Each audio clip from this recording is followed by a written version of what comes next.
All right, what an insane week we just had in week 10 of the NFL. The Kansas City Chiefs were this close to losing their first game. We're going to have to discuss, we're going to unpack all the stuff, all the action from the weekend as well as we will really reveal our top 10 lists again for week 11. Here we go.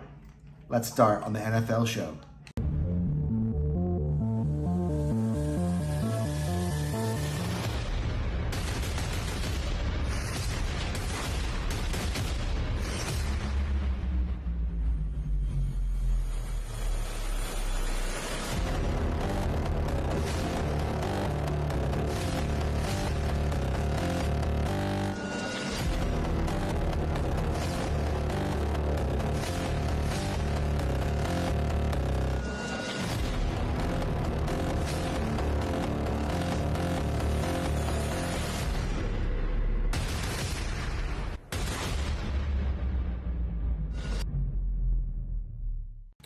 Hello, everybody, and welcome back to Hot Sport. This is, of course, our weekly NFL segment.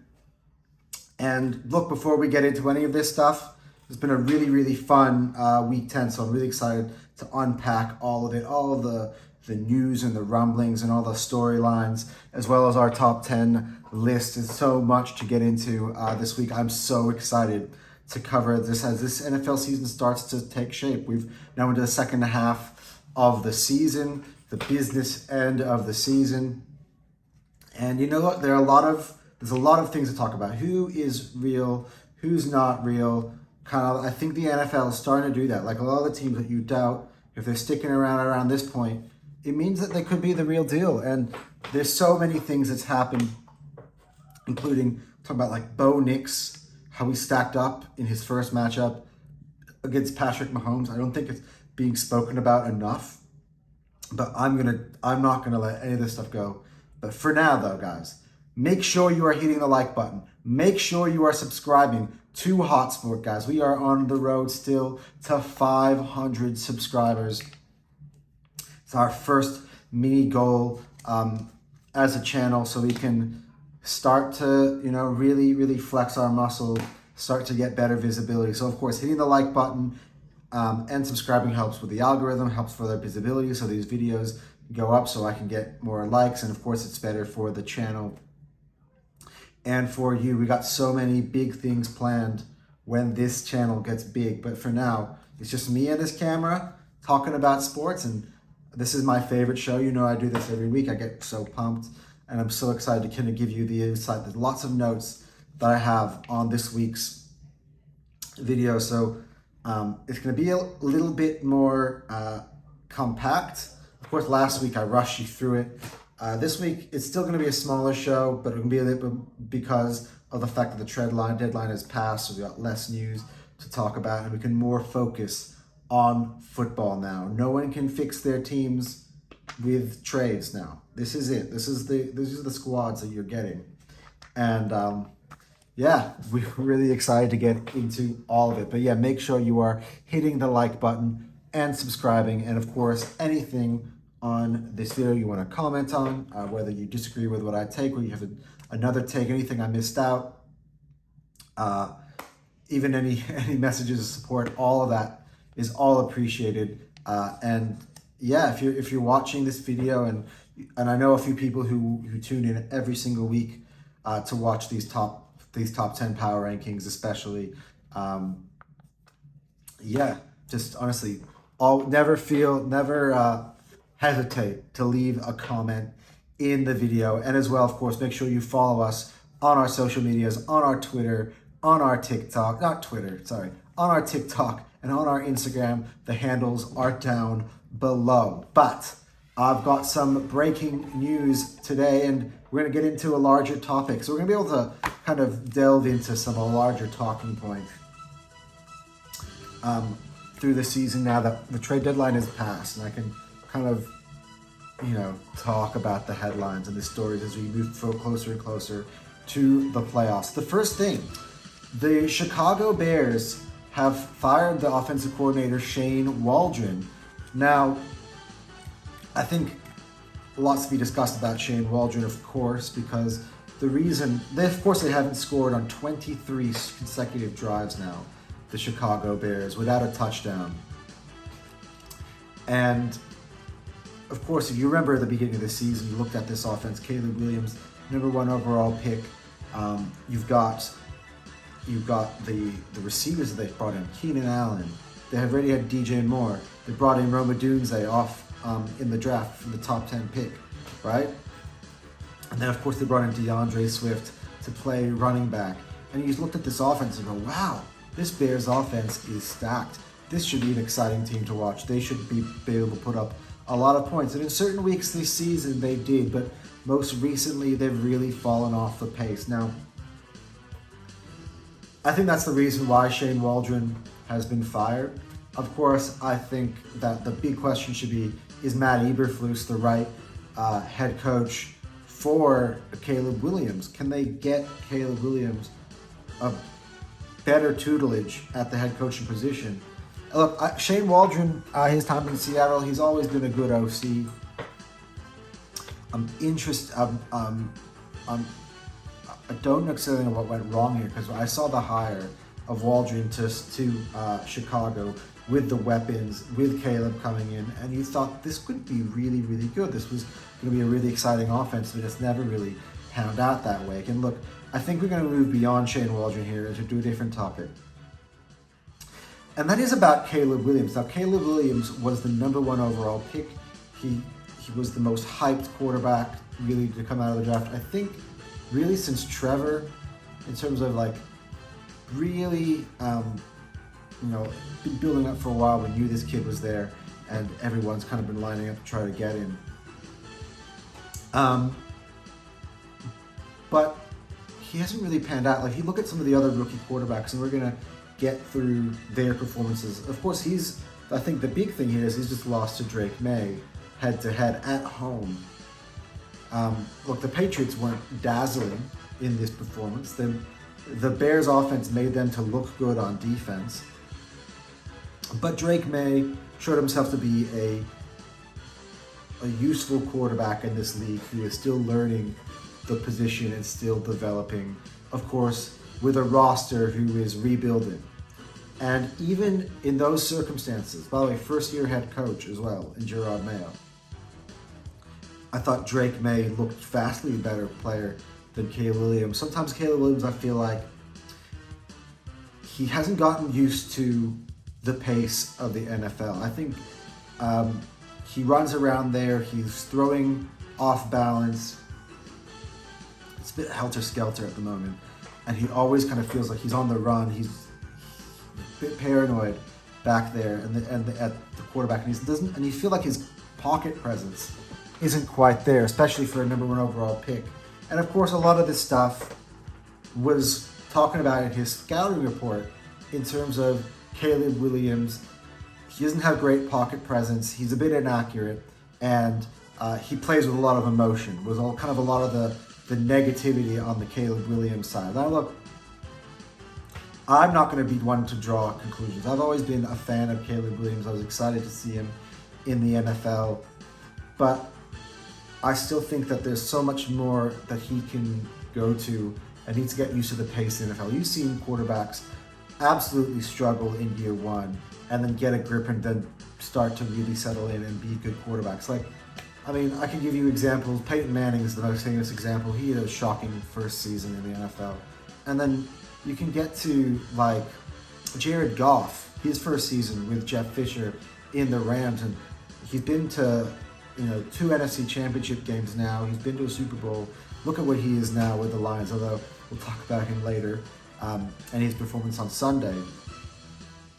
Look at Jordan Love, how long he's taken to him to develop into the quarterback he is now, even behind Aaron Rodgers. He struggled in the first half of last season when he took over, and there's a bit of a learning curve here. So I don't think there's time for Bears to panic about Caleb Williams. I heard talk about Tyler Bagent coming in. That would be a terrible backward step for the Bears. You can't give up on this kid. They've really given up on Justin Fields, and I just think Caleb Williams is a generational talent. They just need to be a bit more patient with him there. That's just kind of what it is. And I just want to underline this before I end this topic. Throughout his college career, especially last season, Nick Wright, I need to call him out because now he's backpedaling, and he had him as a quarterback at USC on his Mahomes Mountain, QB Mountain, as a top 6 quarterback. Look at him. I'll show you this picture here on the screen of this Mahomes Mountain. I think there are other ones, but in this one he has him in the top 6 or in the third tier here. That's disrespecting so many starting quarterbacks who, by the way, are having better seasons than him now in the NFL. And I just think that sometimes, look, I guess that's his shtick. He likes to be a bit arrogant. He likes to be ahead of the curve. He's a bit biased to certain guys. But if Nick Wright really loved Caleb Williams, he wouldn't put that much on his shoulders.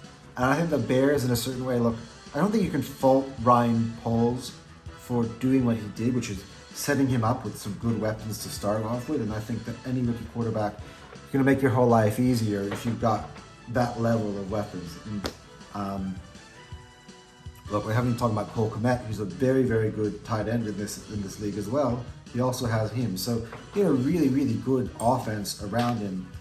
And I think just sometimes it's about getting used to the game. Now, look, I don't think Ryan Poles did him favors because he already got himself Keenan Allen and DJ Moore. I think maybe if he could redo this draft with all the O-line talent, look at some of the O-linemen in their rookie years, how good they've been this season. They were all available on the board for the Chicago at the Rome Odunze pick. Look, I had them taking a receiver in my mock draft. They went for a receiver in their actual draft.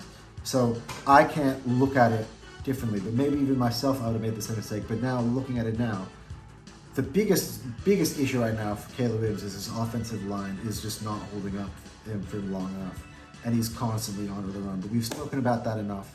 I just thought I would talk about that, considering that I've got a bit of extra time to pick that apart. But I just thought, it's an interesting story here with the Chicago Bears, and what are they going to look like moving forward?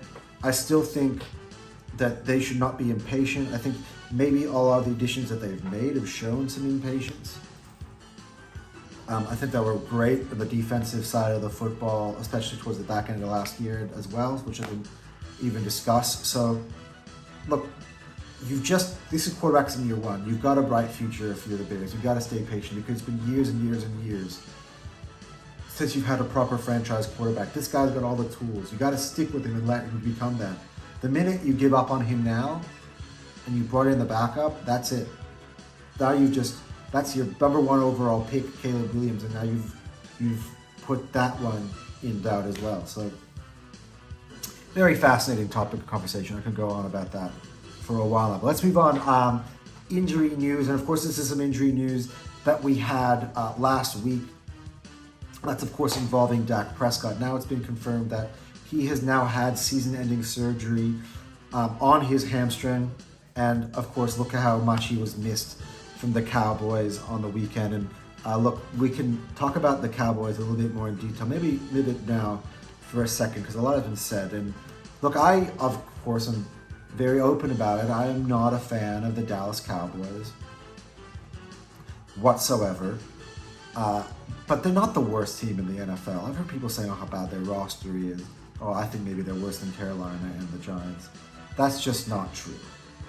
Look, I think they're a bottom 4th team now in the league, and that's kind of just with the injuries and all that's happened. And of course, you have the Micah Parsons talking about Mike McCarthy. Look, there are problems there with the Cowboys. There have always been problems there with the Cowboys. Now suddenly, because they can't mask over it with winning, that these issues have come to the fore now. But for Jerry Jones, look, I think he needs to go in a different direction. The man's old now. That's the thing. The problem is he's not even willing to hit the reset button because maybe he feels like he doesn't have any years left. He wants that Super Bowl again before he dies. I don't want to get too dark here, but I just find it like that's what it is. And maybe with one more rebuild, if they just get the right, first of all, you need to get the right, you need to get a general manager with a vision. Honestly, that's the real truth. and I can't believe I'm saying it's the most obvious thing ever, but I can't believe I'm saying it as an Eagles fan. I'd rather them be the way it is now. I'm loving it. But they need to get a proper general manager, a head coach that works hand in hand with that general manager, has a vision for how they want the team to play. Get some good coordinators in there. Like, look at the coordinators that are, like Kellen Moore is doing amazing with us right now this season. He's completely, since the bye week, reinvented the Eagles offense. And you look at how in our division as well, Dan Quinn is doing with the Seahawks, not the Seahawks, it used to be the Seahawks, how he's doing with the Commanders. And they had good coordinators with Mike McCarthy there in place. But now you don't have an OC. Of course, you got Mike Zimmer there at DC. I've always kind of thought that the man is. I mean, look at the drop off on the defensive side from Dan Quinn to Mike Zimmer. Of course, they got a lot of injuries there, but just schematically, the Dan Quinn system was working really, really good, and they caused so many turnovers, and they put their offense in so many good field positions, and they're just not doing it now. But yeah, Dak Prescott is going to be out with season-ending surgery, and I said this in my reaction to the game, that they need a tank now and reset. Is it a new quarterback? I don't know, as I said, because Dak is going to be on so much money. Is Dak the problem? It's a good question. Look, there's going to be some QBs in the draft that'll be worth it. Now the question is, do you project them to be a better quarterback than Dak? What's the mentality of those players? We're just talking about Caleb Williams. He was number 1 overall pick with the Bears. You see, it doesn't always pan out that right away. And with the Cowboys, with all of everything's put under the microscope at that franchise. On the media, and of course, when they're doing great, they overreact, and now when they're doing bad, they overreact. Just the nature of the Cowboys. Like, now they went from being the worst team every week, even though I knew that they were going to choke in the playoffs, to now being, did I say the worst of the best? They were the best, now being, everyone's, Colin Cowherd, for instance, I'll say, oh, he thinks he's the worst. Dan Sileo was saying, oh, you beat a terrible roster. It's always extremes with the Cowboys. And they need to get together. They need to maybe build 4, 5, 6 years down the road. You need to look at that. Look, there are a lot of good pieces in there that they can still build off. I like CeeDee Lamb. They give him a new contract. Some of the younger O-line players that they brought in have been good. Look, Micah Parsons, what he said about Mike McCarthy makes it interesting. But of course, if you cut out Mike McCarthy, you've got a generational defensive talent, and he, of course, will be the next one to get paid at all, unless he, of course, jumps ship and goes somewhere else with the way the situation is going. But the man needs to keep his mouth shut. Sometimes there's something about Micah Parsons where I don't know. He talks too much. He's always on Twitter. He's always on his podcast. He's always saying things. He always says dumb things and he's having to backtrack on. He does it all the time. But the Cowboys just need to move. And again, I like Diggs at cornerback, Deron Bland at cornerback. They've got some pieces. Of course, I think they're getting a lot older. They're going to lose Zach Martin. I don't know how much DeMarcus Lawrence has left. So there's a lot to talk about with the Cowboys. I think the best thing for them is to hit the reset button now. Get as good picks as you possibly can. Like, look at the Chargers, for instance, right? Look how bad they were last year. And then this year they get themselves Joe Alt and Ladd McConkey, and all of a sudden, look where they are in a Jim Harbaugh. So it is salvageable, but this season is now over, and Dak Prescott, yeah, look, my advice to them from now is I think maybe at least give Trey Lance a shot and see what he is, because he was a top 5 quarterback selection by the 49ers. Maybe that potential is still there if you give him a run, but I don't think. Cooper Rush, 45 yards total through the air in the Eagles game. It's just not good enough. So yeah, I just think it's time to hit the reset button now if you're the Dallas Cowboys, and that is, I just put Trey Lance out there, see how the rest of this season pans out. they're going to win some ball games. They will be able to win some ball games. There are some teams on the schedule they should beat. They're not the worst team in the NFL. But look, you gotta say the Panthers are playing better than them in the last couple of weeks. But I still think the Cowboys are better than the Panthers and the Giants. So I think that is a bit of an overreaction. But let's move on and talk about some of the other scores around the league. I've liked this show though so far. I've got to talk about a varied amount of talking points, which is cool. Okay, so let's talk about some other. And I've loved the way of this show. This has been a fun show. I've been able to chat with you a little bit just because we don't have to cover all of the trades and stuff, and there's less injury breaking news, so I kind of get to talk about it. And the off the list is, as you'll see again, is very, very small. So let's go through some of the other results around the league that will not be discussed with any of the breaking news on any of the lists. So firstly, the San Francisco 49ers, we need to have a discussion. And of course, we'll have a later discussion at the end of our top 10 list about the Chiefs. But by the way, just to shut up, so I'm gonna let you get all to the end. We're gonna have a final main topic here at the end of this show. But the San Francisco 49ers, look, they win. They win against a gutsy Tampa Buccaneers. And there's a lot of takeaways I watched. This was the game that I watched in the early window for me personally. Of course, I had the red zone, but I have two screens. I have the red zone on one, and I generally have one of the main games I'm following on my main screen. And my main screen had the 49ers and the Buccaneers because I was curious with Christian McCaffrey coming back what the 49ers may look like now. Because look, let's be honest, and people have said it, if they sneak into the playoffs as a wild card team, that's a team that none of the division winners want to play against, which is the team that was the favorite to win the NFC at the start of the year, the team that was in the Super Bowl last year. Of course, the Eagles were a wild card in that position last year, and we just fell away. But I think this is a different situation. I'll talk less about the actual game because we have that in the other thing in terms of about what happened.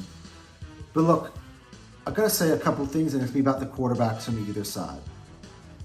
Look, I've been on the record about my opinions of Brock Purdy, and look, maybe I've been a bit harsh.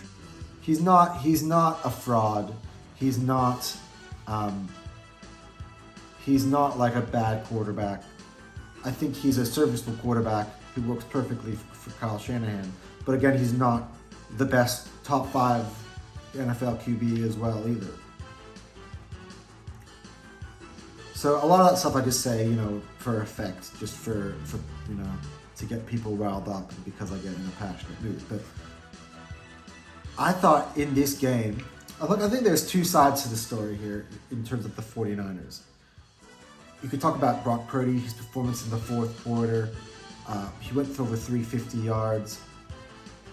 Of course, he's going to be missing Ayuk for most of the year, but this time he had CMC, he had Debo in this game, he's got Kittle in this game. Jennings made some big catches on third downs as well. But I was really impressed with Brock Purdy in the fourth quarter. So that pass that he hit George Kittle at the back of the end zone was absolutely great. He did fumble the ball away, though, in the fourth quarter, which was, I could have easily, if they lost, made that the talking point. But overall, I was impressed with Purdy for the 49ers. Now, the question is, and this is twofold on either side, because, of course, there are two teams in this game, why they needed a game-winning field goal at the end to beat a Tampa Bay Buccaneers team that was on a short week, coming off of a Monday night heartbreaker, that is missing Mike Evans and Chris Godwin,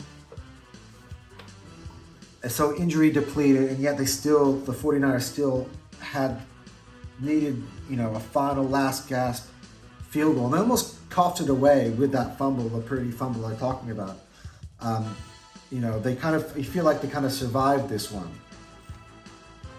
But it's two-sided, because I gotta say, Baker Mayfield, maybe he's had a reputation, maybe is not a great leader, maybe he's somebody who's selfish, maybe he's there's a lot of things that have been said about Baker Mayfield. Inappropriate, remember coming out of college, and he used to, he used to grab his crotch when he when he celebrated certain things when he was younger and stuff. But I starting to see an evolution to Baker Mayfield in Tampa Bay, a much more mature player, and a player who's able right now.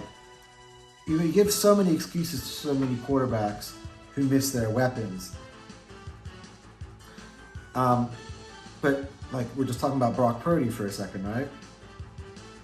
But Baker Mayfield's been playing without basically any of his good weapons. Now, they found a way to get his running backs involved, which is really good. But he gets also certain other receivers that aren't necessarily that great involved into the game.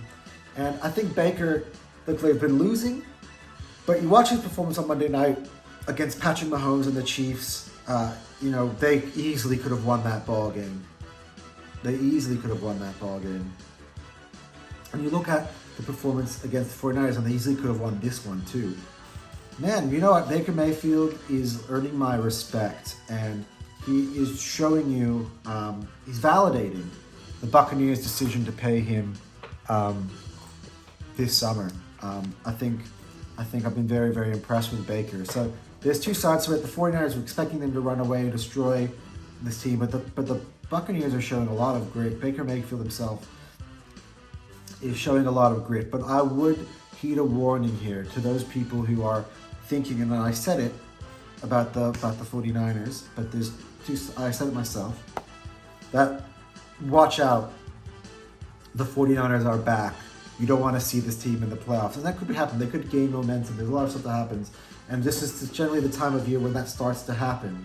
You squeak one out, you squeak a couple out, get it over the line, and then you start to hit momentum. Look what the Eagles have been doing recently. And then you start riding them all the way to the playoffs.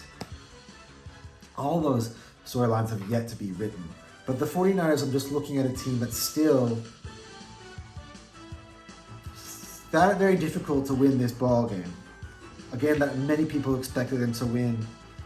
And then you need to do it at the end. And the special teams, a lot of stuff. You got, Debo arguing with the long snapper and all that stuff. Like, there's stuff that is kind of happening here with this 49ers team. Like, I've been kind of on it from a very early point in this season, but it still exists. It really still exists.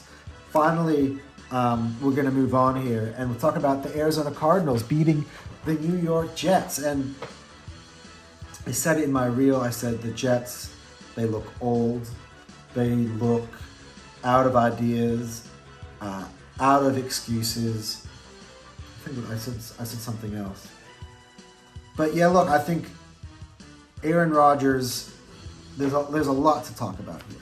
There's a lot to talk about here. But before I get to the Jets, by the way, I want to talk about the Arizona Cardinals. Sorry for switching tracks.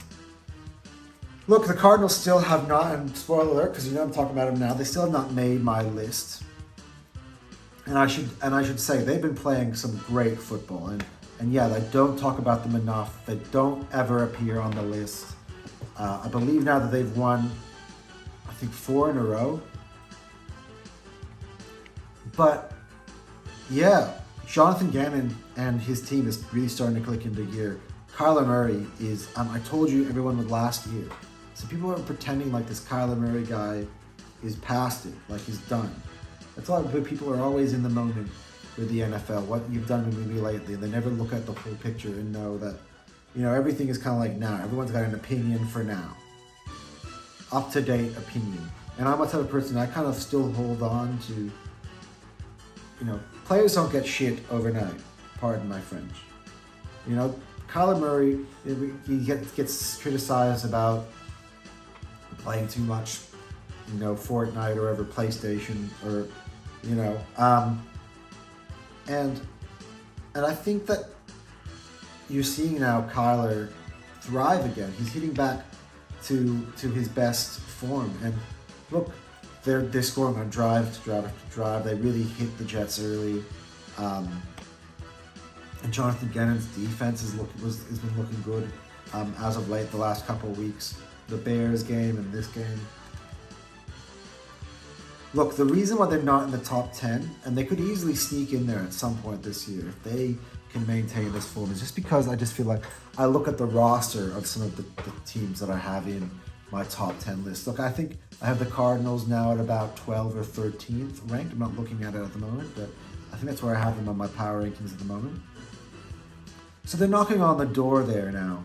But it's just more like, I've had questions about their roster. I had them ranked 30th overall in roster at the start of the season. But again, as I said in my season, that players develop. Roster strength can change throughout a year due to injuries or due to players with upside fulfilling that upside. We talk about McBride as a tight end. He's been good. Marvin Harrison Jr. So yeah, look, I think this starting to become a really fun team.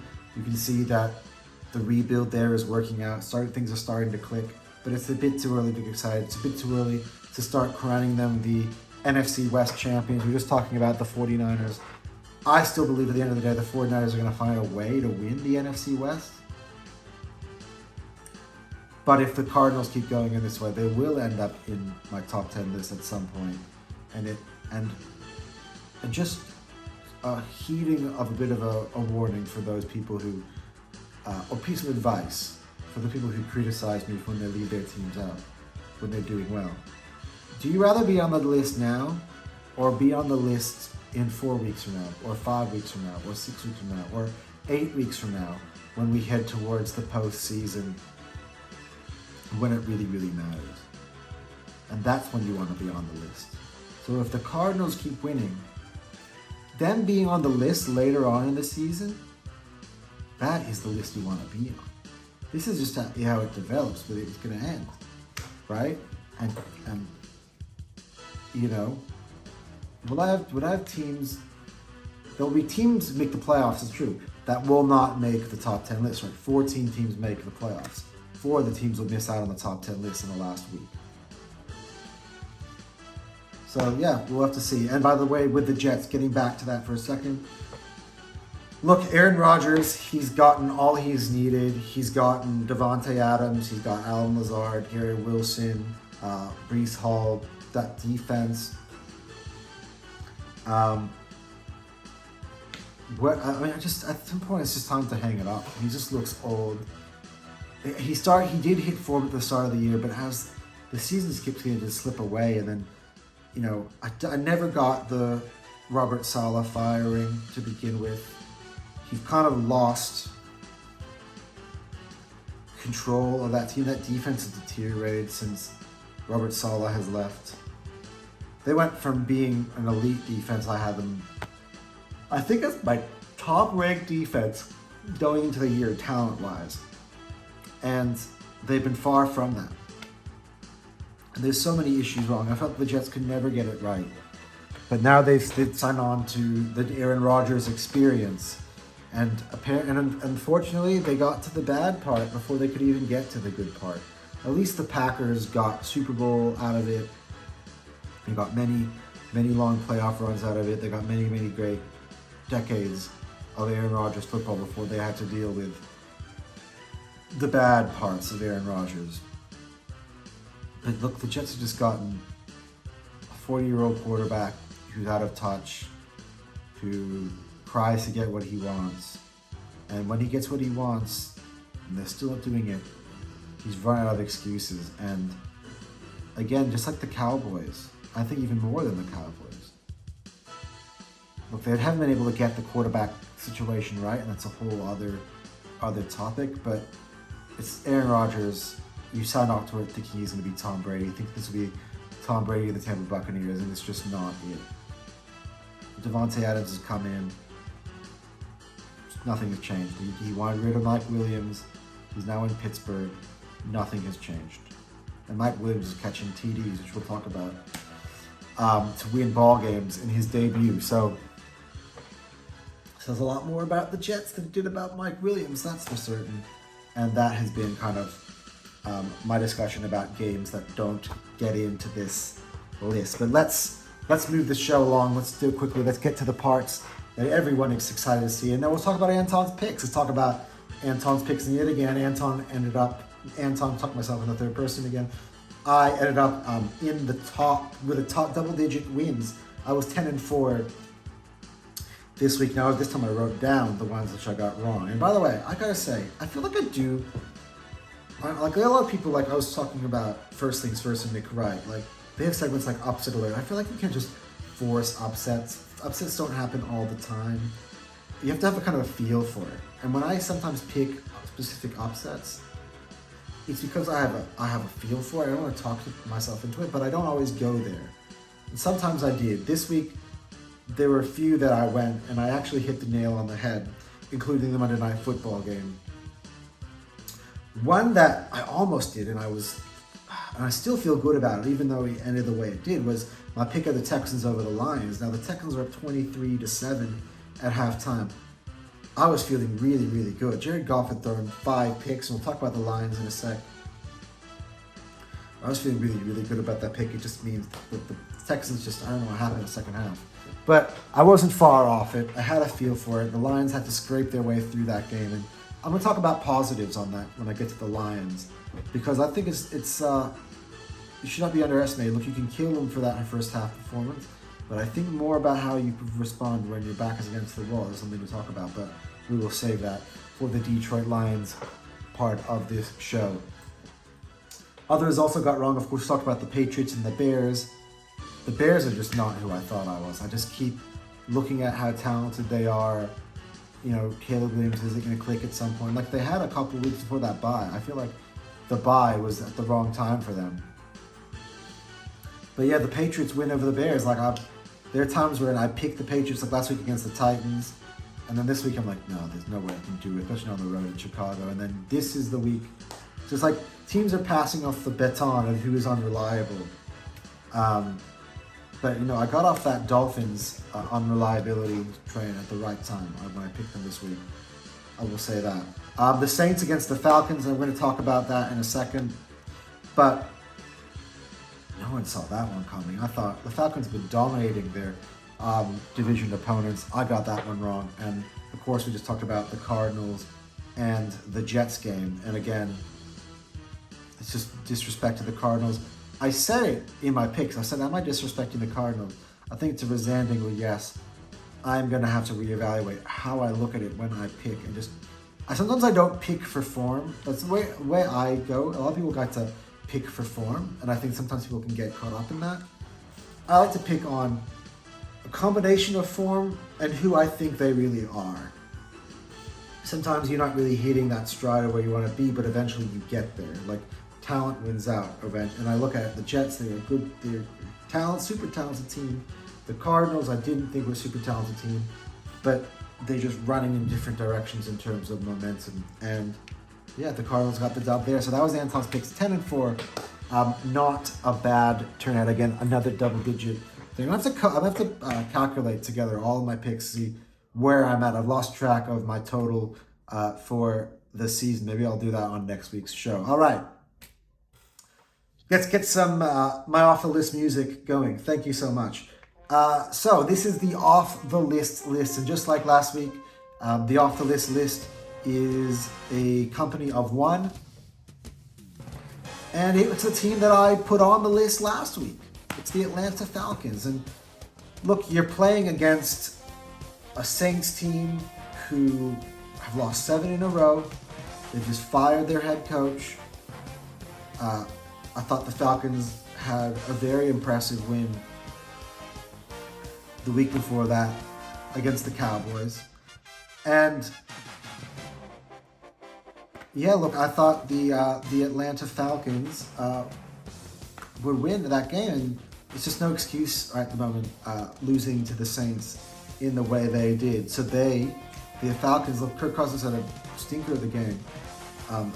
They are off the list. All right. Now, let's get into our top 10 list. Shall we get into our top 10 list, guys? I'm so excited to share to you this list. Look, I have kind of looked at what the algorithm threw it up this week, and I disagreed with kind of the ordering of some of these teams. I do feel like a lot of times I kind of use record as a prerequisite, but as well now, sometimes records do deceive, and I do kind of look at some of the teams and I go, this team is clearly, if they played this team, they'd beat this team. So I have reshuffled some of the ordering of this list for you guys. So different sort of rules as per usual, but still sticking to the main framework of what requires you to get on to this list. So shall we get into it? I'm so excited to reveal it. And then at the end, we will discuss our final topic before we wrap up the show. Guys, shall we get into our top 10 list? Cue the NFL music. At number 10. Look, they were on a bye week and they managed to hold their spot in the top 10. That's the Green Bay Packers. Yes, look, I still think the Packers are a top 10 team. We talked about the Arizona Cardinals before.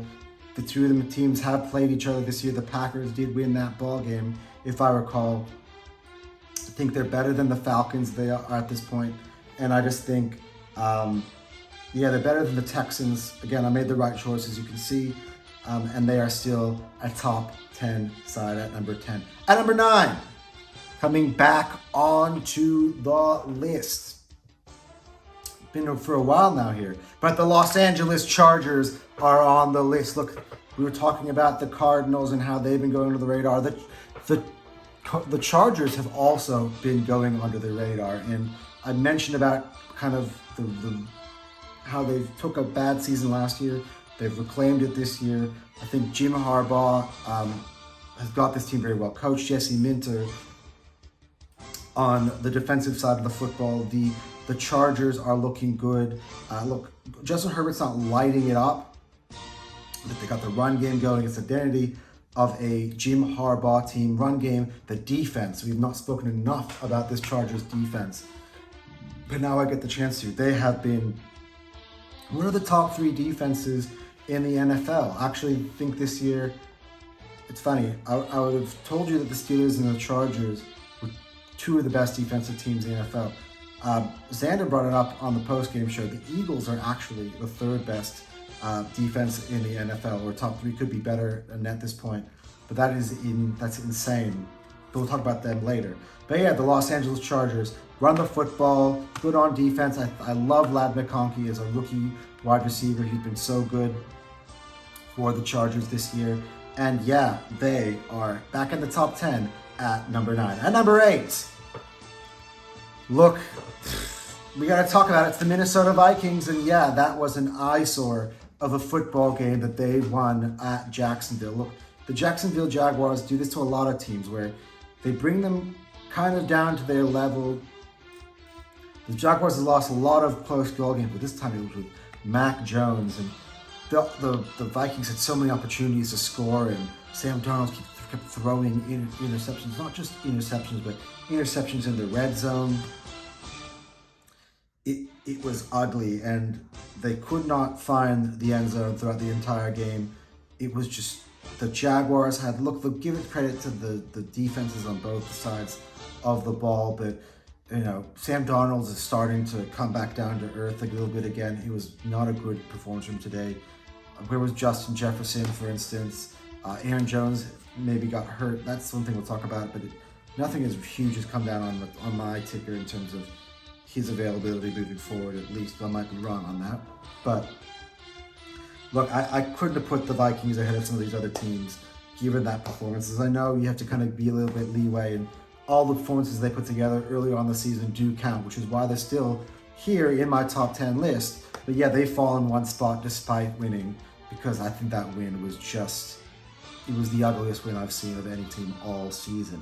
At number 7, the Washington Commanders, the scary Washington Commanders, and I better be scared because I have got to play them on Thursday Night Football. But look, they finally got humbled. They dropped down the list 3 spots because they lost to the Steelers, and they could have had that game, but I thought, I never kind of, I don't know, the whole time I picked the Steelers to begin with, and the whole time I was confident, even when the Commanders are making a run in the second and third quarters, that the Steelers would go on to win this thing, and the Steelers even fumbled at the 1-yard line and still managed to come back and win this ball game. But the Eagles better watch out. It's going to be an interesting game, of course. I've gone out on the line. I picked out a big win for the Eagles. We have a jersey bet, me and Xander, on a specific scoreline. But yeah, I have them at number 7 at the moment. I think this was a reality check here for the Steelers, and now they're beaten for the Commanders. And now their big game here coming up will define the season for them and for the Eagles, I believe, on Thursday night. I'm so excited for that game, which will be Friday for me as well. So that's a big one. But the Washington Commanders are number 7 on the list. And at number 6, they escaped with a win on Thursday night, but they've moved 2 spots up my list, mainly because they are not worse than the Commanders or the Vikings. Let's be honest, right? They've really beaten Commanders this season. They would beat the Vikings if they played head-to-head. So they have the Ravens at number 6. And look, Lamar Jackson, he's been putting together maybe another MVP season. Derrick Henry, I think he leads the NFL in rushing, if I'm not mistaken. What a resurgence. Him and Saquon Barkley this season, in terms of free agent pickups. Absolutely insane. But of course, they got Deontay Johnson that came into the fold. He's going to play his former team this week. The Steelers and the Ravens, it's another really, really big game coming up that I'm excited to, with so many implications. This week 11 is a tasty one. Let me tell you that. But yeah, the Baltimore Ravens, look, they've got issues on the secondary. They cannot stop the Bengals the other night. But they are number 6 on the list, but they're not in the top 5. Let's go for our top 5 power rankings. Anton, Hot Sports, power rankings. Let's go. At number 5, the Pittsburgh Steelers. And what a signature moment for Russell Wilson when he found Mike Williams at the back of the end zone to win the game for the Steelers against the Commanders. Look, their defense has been real. I've been talking about it week on week about how good this Pittsburgh Steelers defense. Now they've dropped in Russell Wilson. He's throwing lollipops up there for wide receivers. They've got the deep threat now. George Pickens is making great catches every single week, and they got that run game. We got Najee Harris. We got Jalen Warren. They are a good team. Freiermuth. The Steelers, I have them ahead of the Ravens, and I have them for a reason. The Ravens are going to have to beat the Steelers this week to try to jump ahead of them. But for right now, the Steelers are in my top 5, and they had a statement win, a humbling of the Commanders, really, on Sunday. And they are now number 5 on my list. But now, it's time for our top 4 and our thumbnail features. And on the thumbnail this week are the Philadelphia Eagles at number 4. The Eagles absolutely destroyed the Dallas Cowboys. Look, a lot of people kind of try to take away this victory from us because of how bad the Cowboys have been. There's no Dak Prescott, but you know what? It's been so long since the Eagles went to Dallas and got a victory. They not only just went there, they absolutely ended the season for the Cowboys. Now they're talking about rebuilds. I'm talking about rebuilds. They could have not just ended the season. They could have ended this current era of Dallas Cowboys football. And look, it was sloppy in the first half, but at the same time, the Eagles were impressive to me for the fact that, they turned the ball over. So they got so many takeaways again. That's another week, back-to-back weeks where the Eagles have just taken the ball away a lot. And it was something I felt was missing from this Eagles defense, and now it's happening. Takeaways, sacks. That's what I was kind of wanting the Eagles to get. They were good at stopping the run. Now they got takeaways, sacks. This young Eagles defense is looking so good. We just mentioned they're in the top 3 defense. I didn't even think about that this whole time. And my young players, Cooper DeJean has been so good. Quinyon Mitchell has been so good. Zach Bond is looking like one of the best linebackers in the NFL at this point. Nakobe Dean is coming into it. Jordan Davis and Jalen Carter is a man wrecker at the moment. He's destroying Bryce Huff finally got into the mix here. Eagles looking good on defense, on offense. Man, they didn't have to even use the whole tank. They were able to, in the fourth quarter, rest everybody, get ready for this Washington Commanders team. Man, how many weapons on offense that the Eagles had. Jalen Hurts is continuing to roll. AJ, Devontae, Dot's made a big catch. Goddard got a touchdown. Saquon Barkley, he's been an MVP candidate the whole year. And the Philadelphia Eagles deserved it. They make the climb. For the first time since week 1, where they had them on the first thumbnail, they are back at their best position they've had all year on the rankings, in at number 4. But the top 3 remain the same as last week. At number 3, the Buffalo Bills and Josh Allen. That's right. The Bills, look, turnover fest this week. It was, again, we're talking about the Eagles having a bit of a sloppy game to begin with. So did the Bills. So many turnovers, interceptions, fumbles. They turned the ball over, I believe, 3 times in the ball game, but yet they still managed to win 30-20 on the road against the Indianapolis Colts. And look, they're running away with the AFC East at this point. Like I said last week, I absolutely underestimated them, and they are without denial. They are going to be in the playoffs. They're going to be hosting playoff games, and now they have a chance really to maybe.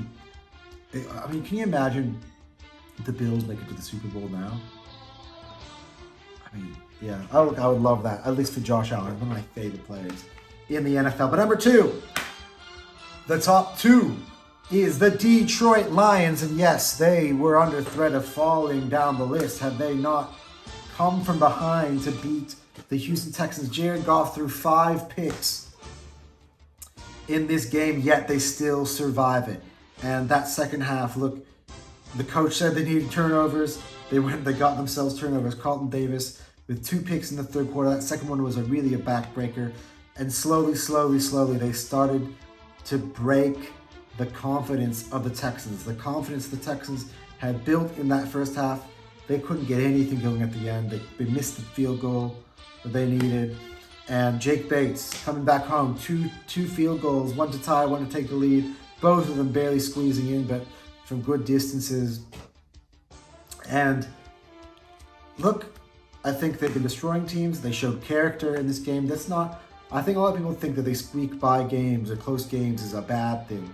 I think the fact that they showed character, we're going to get onto this with our next team, but they showed character in this game and they came back all the way to it. What a fun game that was on Sunday Night Football. But the Houston Texans they maintained their spot number 2. But at number 1, as they've been the whole year, the Kansas City Chiefs. And again, this is a team that is riding their luck, and we'll talk about it more in a second, but I want to wrap up our top 10 segment. Riding their luck this year, they should have lost. The Broncos had them dead to rights, but yet somehow they're still 9-0. And yes, a lot can be said about a team that is squeaking by, but still undefeated. Like the Eagles had something like this last year. That's the kind of thing I want to kind of cover. But also the fact that the Chiefs are just so undefeatable.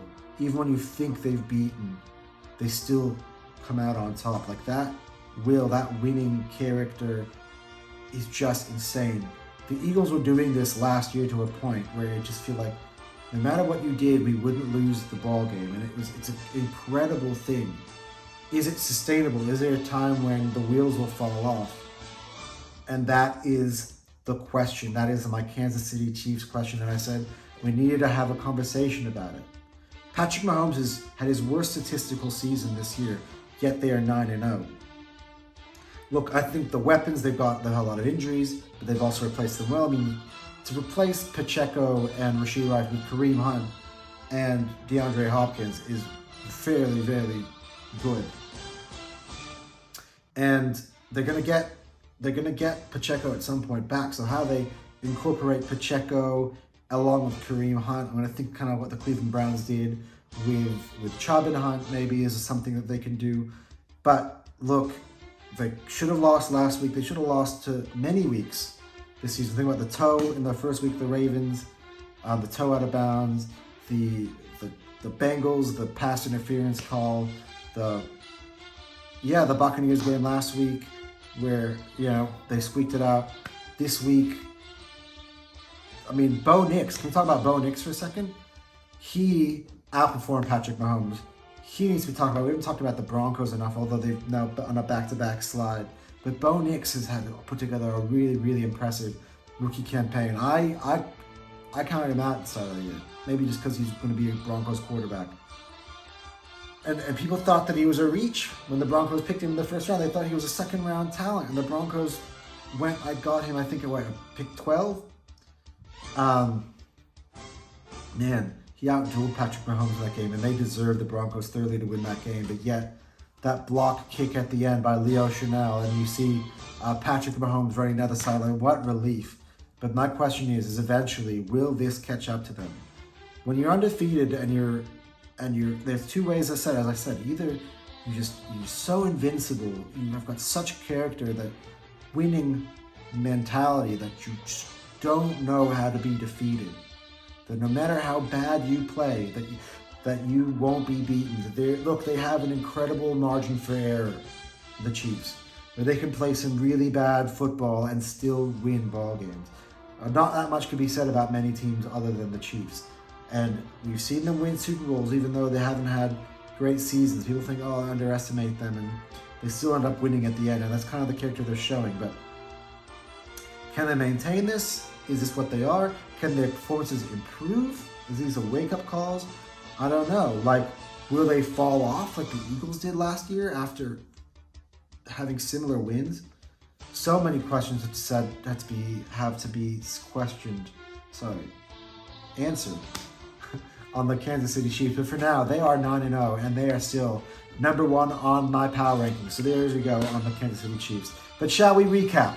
At number 1, the Kansas City Chiefs. At number 2, the Detroit Lions. At number 3, the Buffalo Bills. At number 4, the Philadelphia Eagles, baby. At number 5, the Pittsburgh Steelers. At number 6, the Baltimore Ravens. At number 7, the Washington Commanders. At number 8, the Minnesota Vikings. At number 9, the Los Angeles Chargers. At number 10, on your program, the Green Bay Packers. And that has been your top 10 list. Thank you so much again for watching this week 10 version of the NFL show. We had a lot to cover, a lot of cool topics to discuss. This was one of my favorite shows. By the way, I'm filming it in my boss's office at my work. I'm not in the regular studio, as you noticed.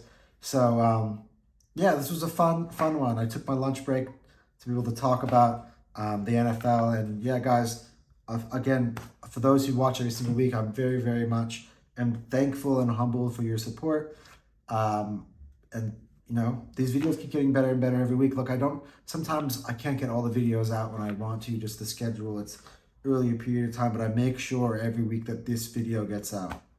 Absolutely. I love doing this one, and I love the list, keeping everybody informed. The format that I have of this show, it's so good. I'm really excited. I'm really happy that I get to do this all for you guys. This is sort of a dream of mine that I've had in order to do shows like this every week, because I got so much football information that I can just share with you guys.